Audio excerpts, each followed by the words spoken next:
big things have small beginnings.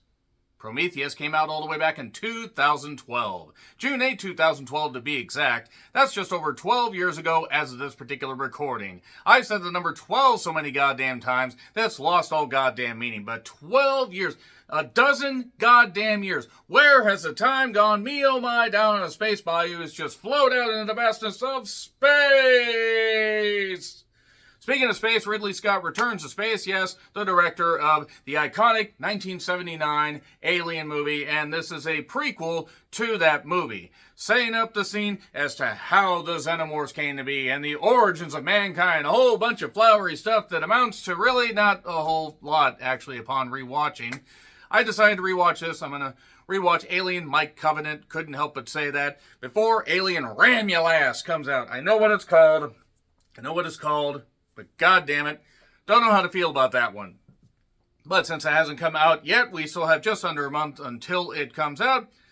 It's time to revisit these movies. And man, you know, Prometheus actually has a lavish production, like just setup.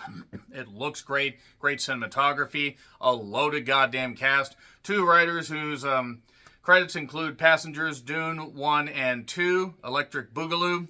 Dune 3 is coming out at some point. Good goddamn Christ, that's going to be boring.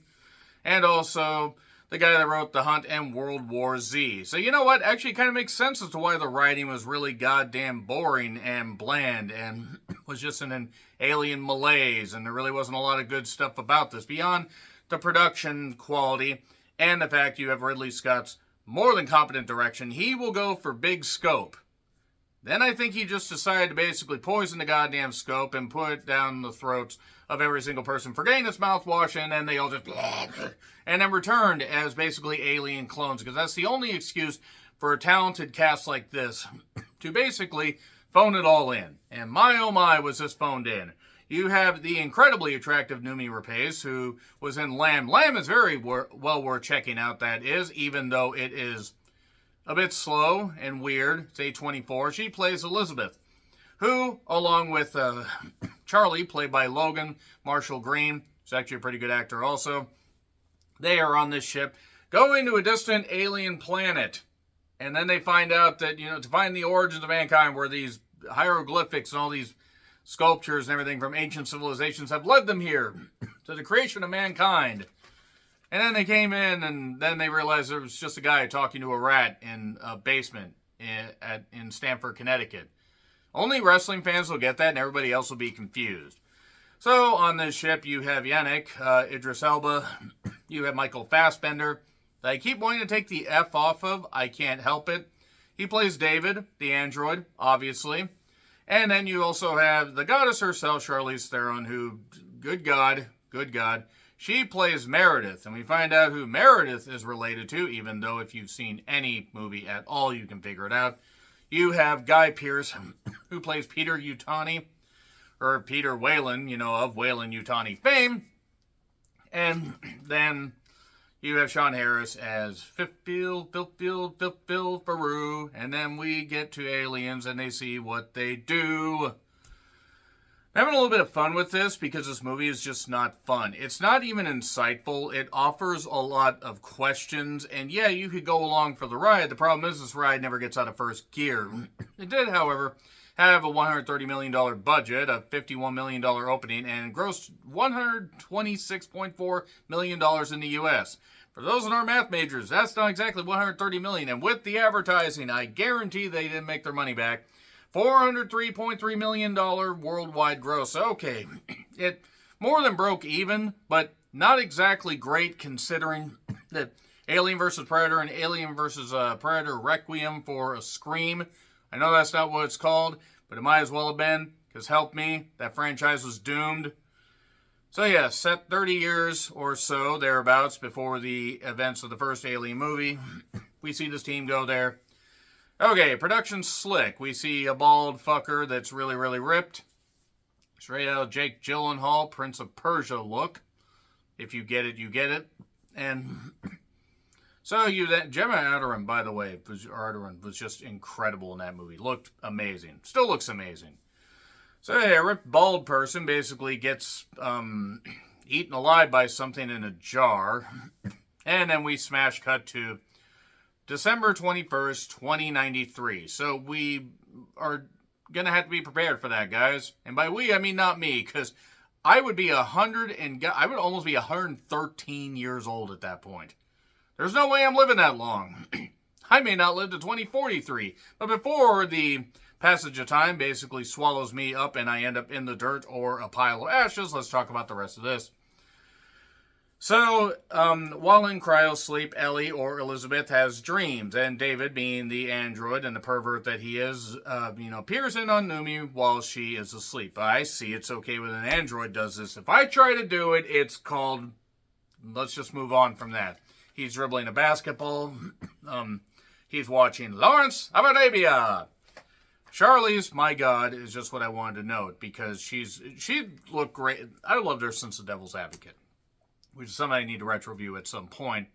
And I don't know if this movie really qualifies as retro-view status because it came out in 2012. But yes, we see basically Peter, Wayland. He's not doing all that well. It's played by Guy Pearce in really, really old makeup, and he basically sends this message from 2091. Well, I'm gonna die, so I want you guys to discover what actually happened here. So, yes, there's examinations of hieroglyphics, and then they go off to this goddamn planet. I noted immediately, and I've seen this movie before, but Charlize Theron's character is clearly evil, clearly 100% evil. There's a pod that she has, where only a dozen were made, where, they can do invasive surgery if needed. Gee, I wonder if that's going to factor in an Alien prequel. It does. It does. So, yeah, the crew is full of characters. Good actors, just characters. These accents were out of control. And I try to get used to UK and other accents and European accents, but some of them are really thick. Really thick-a-ca, as the kids say. So, they explore the caves. There are these fancy-dancy, lasery AI, robotic orbs that just fly around, scanning. So basically, Ridley Scott was able to achieve his vision of the original Alien with updated technology. And, yeah, very in-depth cave system with its own atmosphere, so you can breathe it. It's not poisonous. Why would you think that? So, yes, there's a bunch of dead bodies and a giant dead body arena, as one character put it. A very lavish and impressive sets is what I noted. That's pretty much what carries this movie. Doesn't carry it far. It drops it at about the 10-yard line. Still, 90 goddamn yards to go. But, yes, there's a head that they're going to get, and they put it in a bag. One alien head in a duffel bag. That's a deep cut for movie fans that'll get it. A storm is coming. And, basically, a couple of them are almost going to be out left to die. But, they're in the cave. They're fine. They're totally fine. These guys are fine, including Sean Harris's Phil Field. But then we find out that's not the case. They examine the head. Turns out the head has some kind of toxicity about it. It's going to wake up, grab your brush, put on a little makeup. And they end up examining it. The head's almost seemingly alive, but is trapped in a helmet. What's actually going on here? How is this alien, being still around? And, yeah, humanity basically reveals that they have no goddamn idea how to just leave shit the fuck alone. So then David says big things have small beginnings. Oh, look, a life form that's in the cave, and it's going to hunt people, and there's these weird vases with leaking shit, and vases on the goddamn wall. Almost like this thing was, man-made, or at least made by something other than, just random shit happening or whatever. Like maybe the Egyptians flew up into space and did that. So, yes, there's an oil snake that immediately latches onto one of them and then burns the other with its acid blood. Good job there, you fucking idiots. So, then a little bit later, a little bit before that, actually, Noomi Rapace and Charlie, they get together. Yeah, that would be a difficult scene to do, because how would you not be able to appreciate how she looks? Yes, maybe I will confess my love for her one day. Shut up. And Now one of them is left alive. Only one. Phil Field is left alive. So yeah, and it turns out Charlie ends up getting infected. He got infected at some point. Probably breathing the atmospheric air that was totally fine. And because he's got weird shit in his eyes and all that, he ends up getting Numi pregnant. I know her name is Elizabeth, but it's just funnier to say her actual name. So they go to get the rest of the people out of the goddamn thing, and that doesn't end up working out all that well. Charlie ends up really, really not doing well because he is not from Starkville, Mississippi. That's also a deep cut. And yeah, he gets set on fire because he tries to get back to the ship. She's having stomach pains because she's pregnant and goes into a pod and gets the thing cut out of her. And that pod scene with the surgery, it sounds a lot more interesting than how I'm describing it because there's no tension. There's no nothing.